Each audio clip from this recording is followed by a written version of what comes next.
Hello there. Good morning, good afternoon, good evening, wherever you are. I'm Ryan in Singapore. Welcome to our mindfulness practice. We're doing a series on open awareness, and we are kind of concluding this series in talking about emotions. So we've started with bodily sensations. We spent a decent amount of time on bodily sensations and opening to bodily sensations, or whatever it is that we may physically feel in the moment. Then we spend a little bit of time moving to mindfulness of sounds, and then we move to mindfulness of thoughts. So, one thing that is in common of all of these is that they are happening in the present. Even though thoughts might sometimes be time traveling us into the future and into the past, the thought, that's bringing us into the future or the past, that thought is happening in the present moment. And in open awareness, one of the things we're trying to do is to be mindful when that happens, when the thought brings us into the future or the past, and in that tendency to want to stay there. So to follow the thought train, to be swept down the thought stream, whatever kind of analogy you want to use. But this is quite typical in mindfulness practice. One of the biggest distractions in focused attention practice is thoughts. You find that thoughts do pull us out of the present moment, especially when we start going down that route. And that's one of the reasons why I use open awareness maybe as a more advanced practice, because I do think we need to have some solid foundation and focused attention to remind ourselves, or so that we at least have some experience of what it's like to continue coming back to the present moment, and to know what it's like when we are caught away from the present moment. So if we have plenty of practice doing that, then it becomes easier to monitor present moment thoughts, kind of see that tendency of the mind to want to pull out of the present moment, and for us to use that awareness of thought to come back. And one of the other useful things we do in this practice is a lot of times it can be overwhelming to have so much going on in the present moment. So to assign some anchor can be really helpful, and to do that kind of at the beginning of practice and go, okay, the feeling of sitting on my cushion is my anchor. And every time I find myself really getting caught by that thought train, stepping on the thought train and being whisked away, remembering that I can come back to that anchor, and usually a physical sensation, one that is happening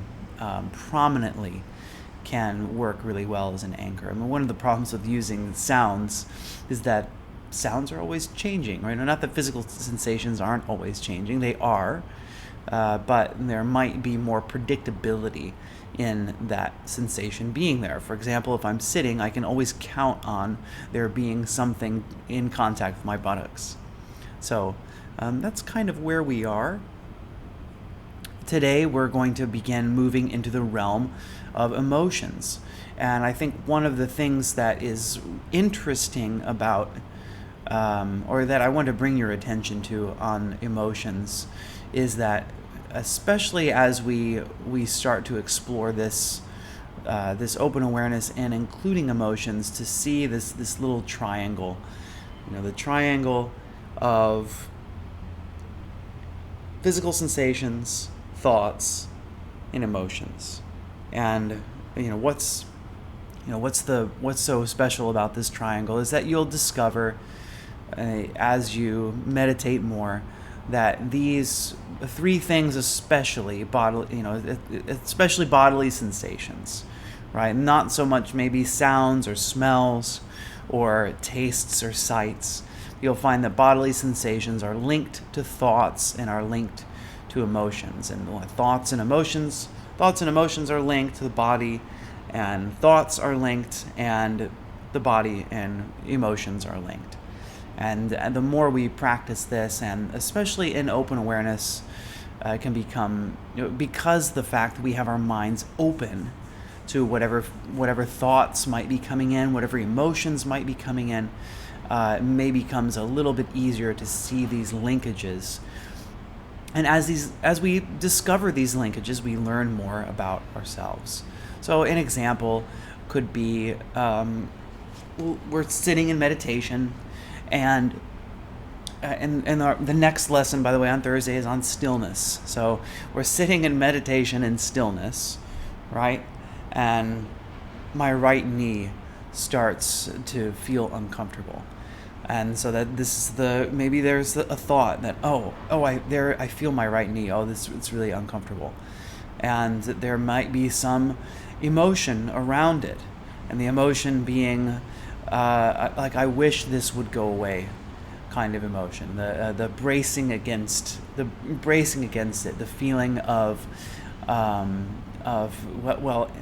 anger perhaps towards anger being kind of this resistance, wishing it would go away, wishing it weren't here, and noticing that emotion. So as we recognize that emotion, we can also see the emotion has a physical consequence as well.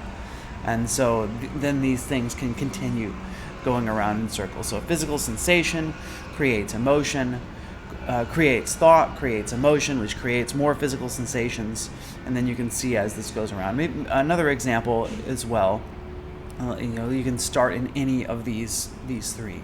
So a thought about something that happened yesterday, maybe some disappointment, something happened that you wish hadn't happened, and you see and you feel sadness and grief around it. Okay, so the thought comes, the thought triggers the emotion, and even though the thought is about something that happened in the past, you discover that this emotion comes back as if it were happening right now. And in fact, that is how effective of a simulation machine the brain is.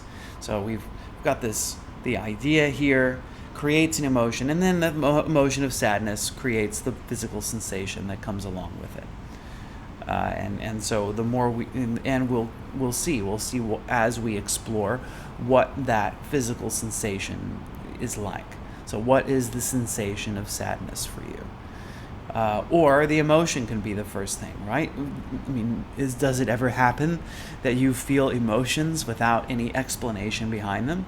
And so that emotion can create a physical sensation. We notice the physical sensation and have a thought around it.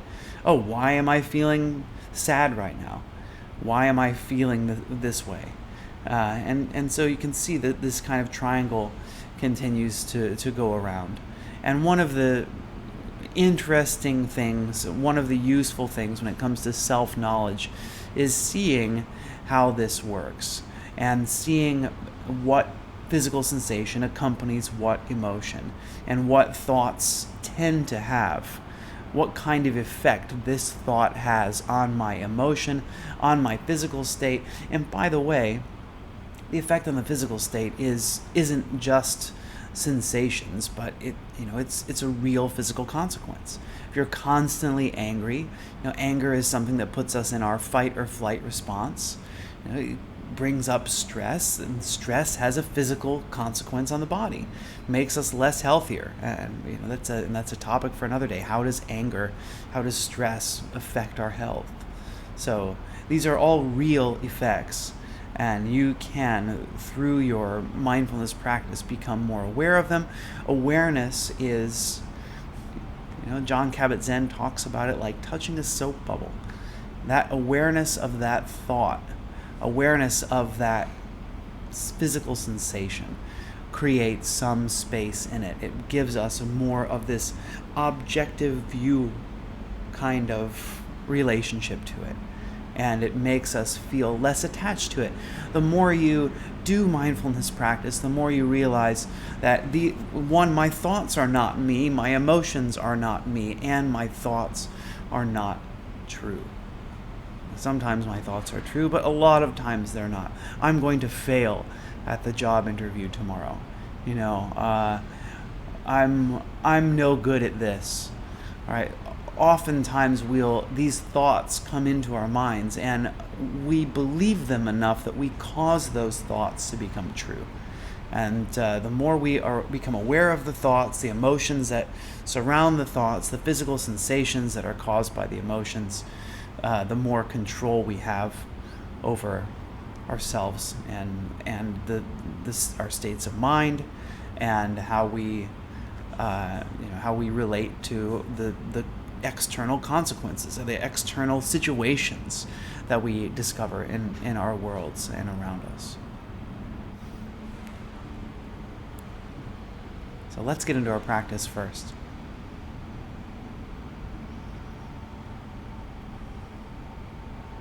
So I would encourage you to take a position, a posture that you find to be comfortable,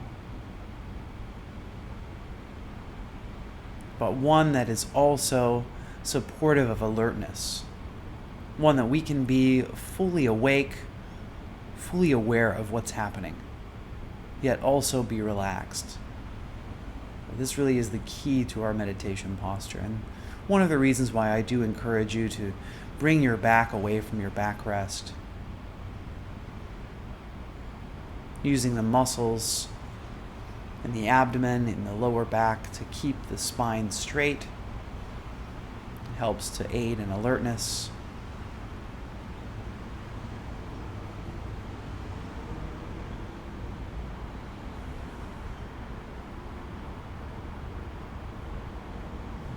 And sometimes when we sit up straight, we'll find that our muscles tense up. So the muscles in the abdomen, the muscles in the lower back tense up. Maybe the shoulders tense up, the neck.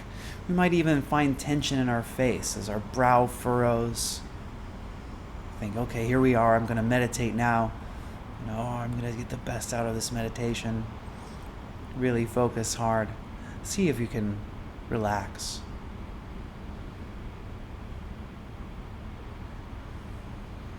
The combination of determination and ease simultaneously. So feeling into the body, noticing where the body contacts the cushion or the chair.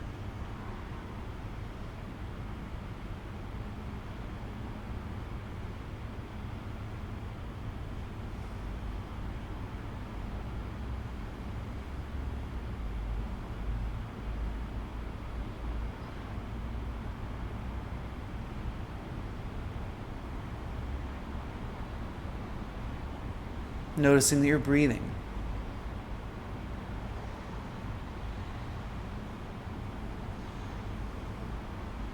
Where do you find the breath?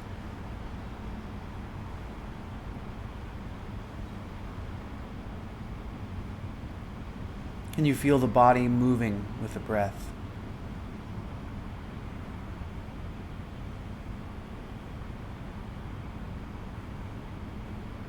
Can you feel the sensation of air moving in and out of the nostrils?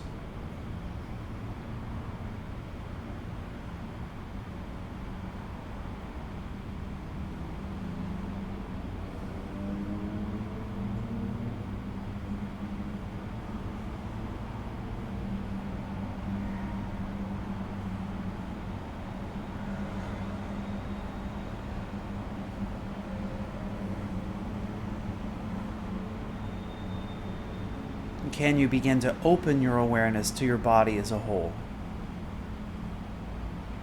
Notice the head, the face, the shoulders, the arms, the hands,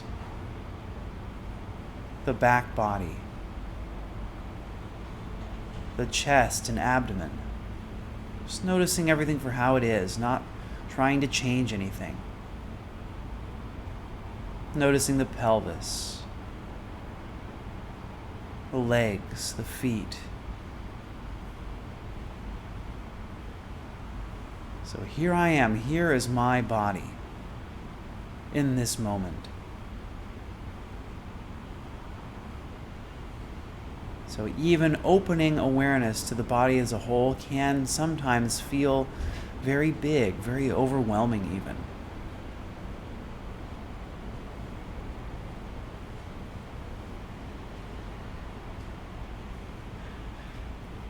So is it possible to choose an anchor point? maybe where the body touches the cushion or the chair.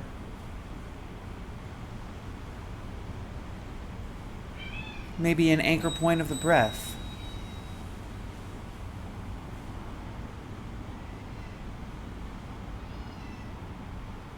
Could be at the abdomen.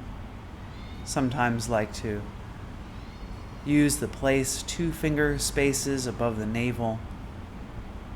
Just finding that point and feeling it as it's moving with the breath.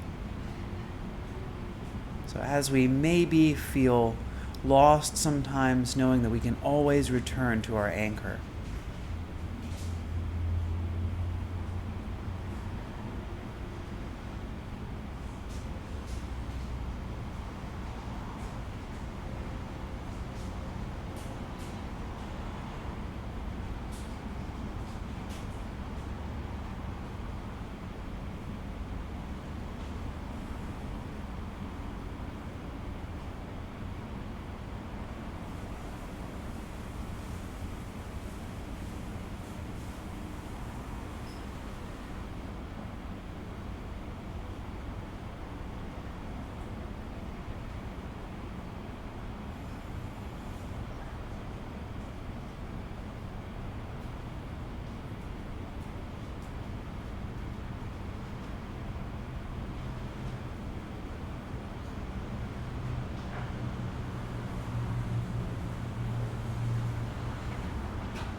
And when you're ready, letting go of the body.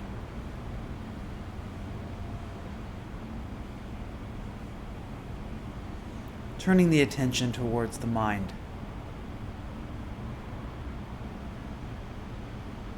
Seeing if you can be aware of thoughts. Thoughts that may be coming or going.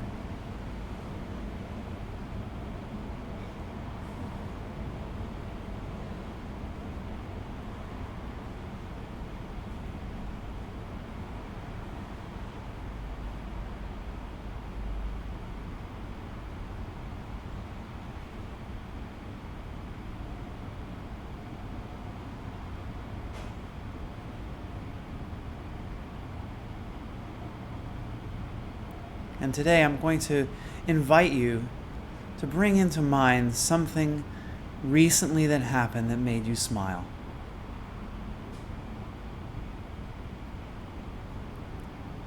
Intentionally bring into mind something that recently made you smile.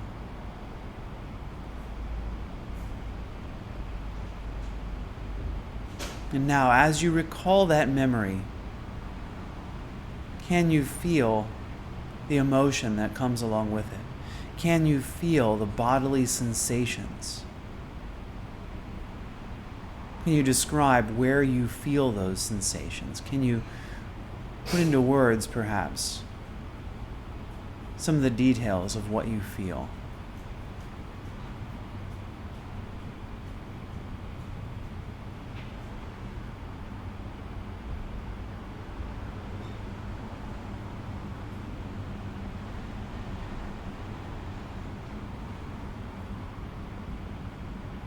And so now let's return our attention to our anchor.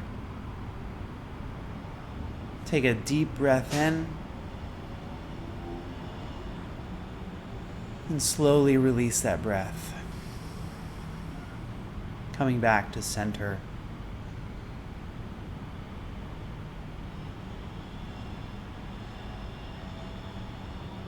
And now, I'd like to invite you to bring into mind a recent challenge. And I would encourage you to not pick a 10 on a scale of 1 to 10. Maybe a challenge that's around a 6. Just bring into mind something that maybe didn't go exactly as you planned. An encounter you had with another person, a project that you're working on that didn't exactly meet your expectations.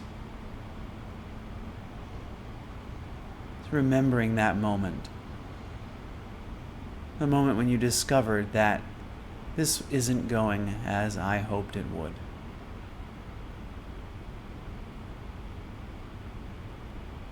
As much as you can, bring in the detail around that memory.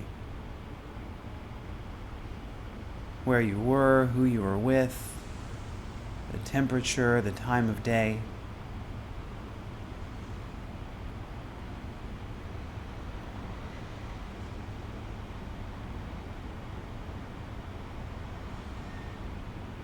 And now noticing your body. As you recall that setback,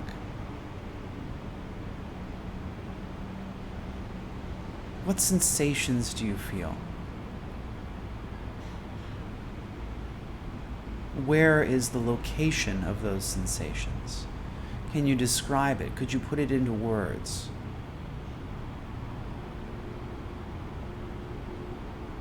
What is this emotion that you are feeling right now?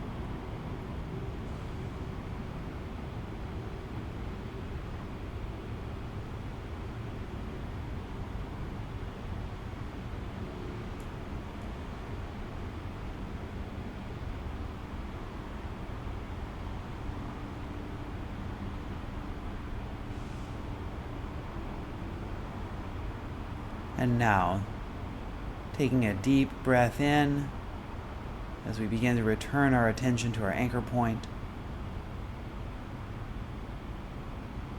and slowly let that breath out. And so let's breathe in and out together one more time. This time, as you breathe in, clenching your fists. And then as you breathe out, slowly allowing your hands to open. And now letting the pace of the breath return to its natural pace.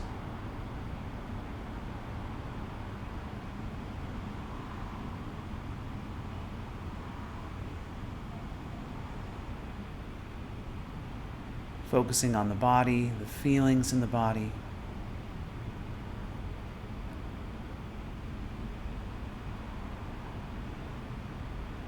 Maybe being aware of how bringing these two memories intentionally into our field of awareness has affected the body.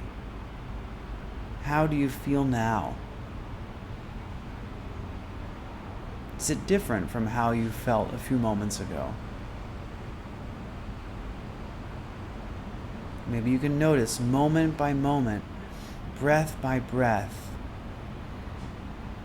how everything changes slightly, that nothing ever truly stays the same.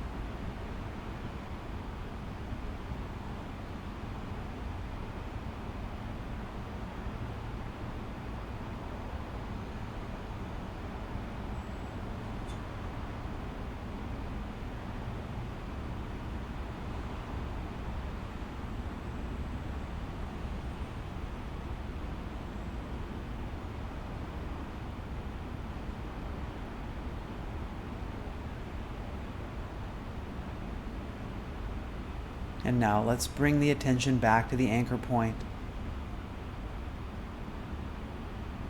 back to where we feel grounded.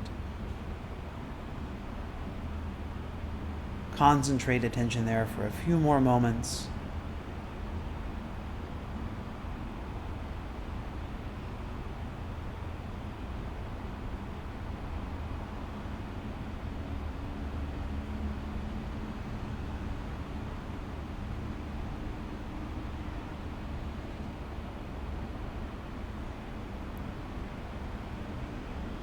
As we draw our practice to its close. And so I'll close practice with 3 rings of the bell.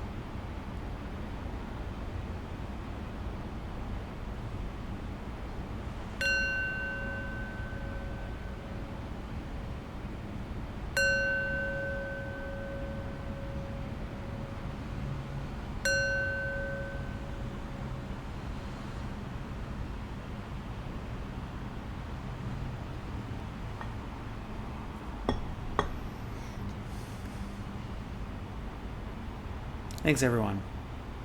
Thanks for being here today. Thank you for joining in this practice. How'd it go today? Most of the time when I host practice, it's very much a pure mindfulness exercise. I'm not asking you to think about anything. This one is done with that intention of understanding how the body reacts to certain emotions. I don't tend to do this because I think it's not as because I want to encourage you to practice, not to do something. And these two things are a bit different, I think. So how'd it go for you today? What did you discover as we did this intentionally bringing things into mind? And in the meantime, while I'm waiting, I'm going to go ahead and answer these other questions in the chat. Yeah, Dirk says, emotions, dangerous site to go, I think. How to keep control. Well, I mean, this is it, right? Is that when we go into this realm, this is kind of the idea, not to go to areas of, as we're doing this in these intentional thoughts, areas of a 10, to try to keep it lower, keep it to something that isn't extremely challenging. Why do we go into this area is through this familiarity, so that we can start to breed more familiarity with our emotions and see as an objective observer. We're noticing emotions, or we're having emotions all of the time.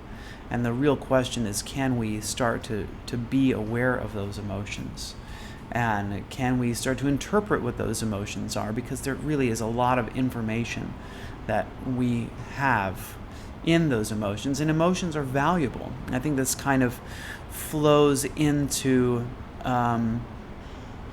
and what Jean says, let them flow through you. Don't try to control them. Is it possible to let emotions come and go, just like physical sensations, just like thoughts, just like sounds? These are present moment experiences that are here for a period of time, and then they're gone like everything else. And does it feel challenging sometimes? Yes, of course. However, these are normal, natural kinds of processes that the more we become aware of them, the more control we can have of them in our daily lives. And what John says is exactly really the segue I wanted to get to, is that he says sometimes it seems certain physical sensations or pain can tie to an emotion that we are not even in touch with at the conscious level. And there have been studies on this. And this is why we don't push, one of the reasons why we don't push emotions away, is that there is valuable information in emotions, and that our emotions can detect danger before we are able to detect it. So before things show up on the conscious level, our bodies are already aware that something's off, even before we know something's off, and that shows up in our emotions. And there are quite a few studies that explain what is important about emotions and how emotions help us in decision making, for sure, and how they help. If we become in touch with the physical sensations, we can have a awareness of emotions as they show up, even before we're consciously aware. Gail asks, why do we end in painful feelings? Well, the idea here is to warm up with something pleasant, and then to bring into something unpleasant, and then at the end we go back to neutral. And so is it possible to do that? And how, and where are we? How does it feel at the end? And can you be at peace with what is here? And like I said, this is we're getting into the realm of slightly more advanced practice. So the idea is to have the pleasant thing as the kind of the warm up, to see, okay, here they are, and then to have the unpleasant thing to be practice.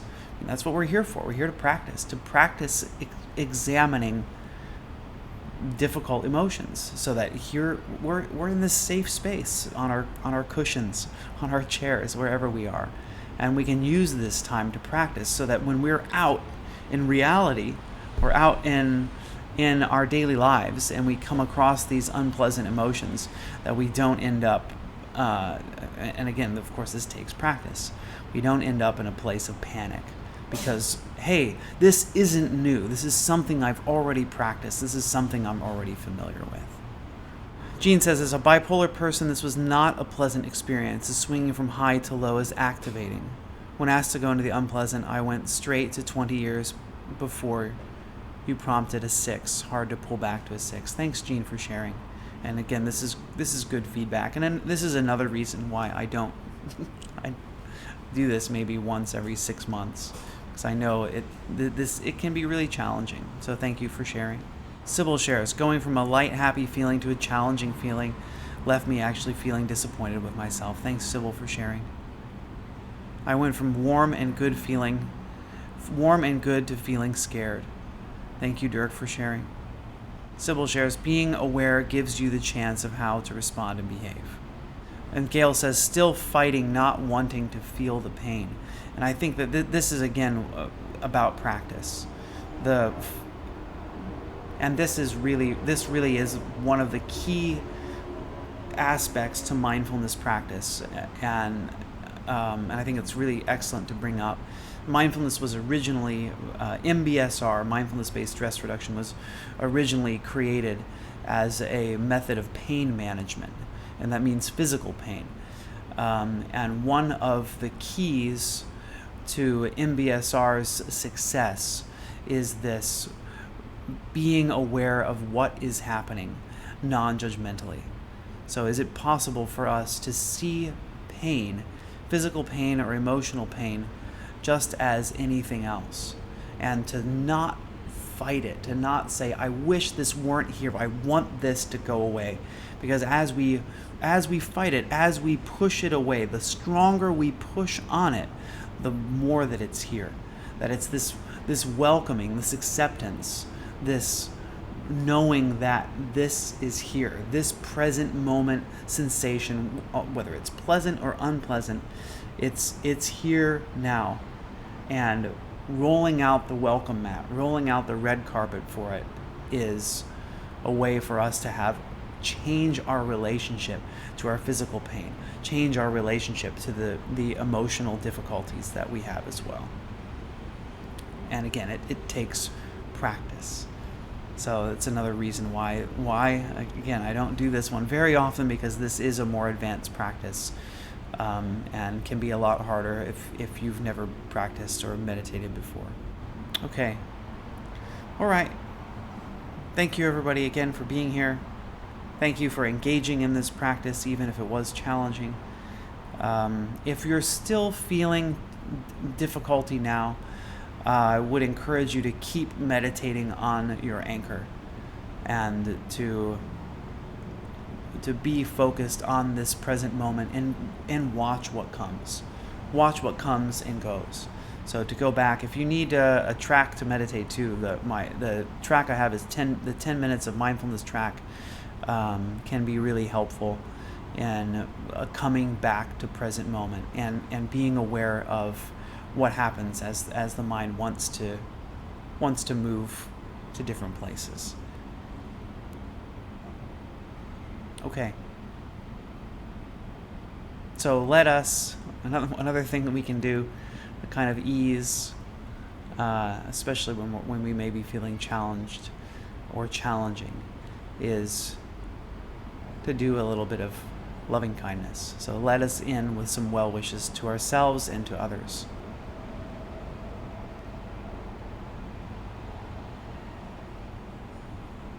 So follow along with me. May I be happy and peaceful. May I be happy and peaceful. May everyone watching, listening, wherever you are, I wish you all happiness and peace. And may all sentient life, here and around the universe, be happy and peaceful. Thank you, everyone. We'll be back on Thursday to talk about stillness and its role in our practice. Look forward to seeing you then. Until then, bye-bye.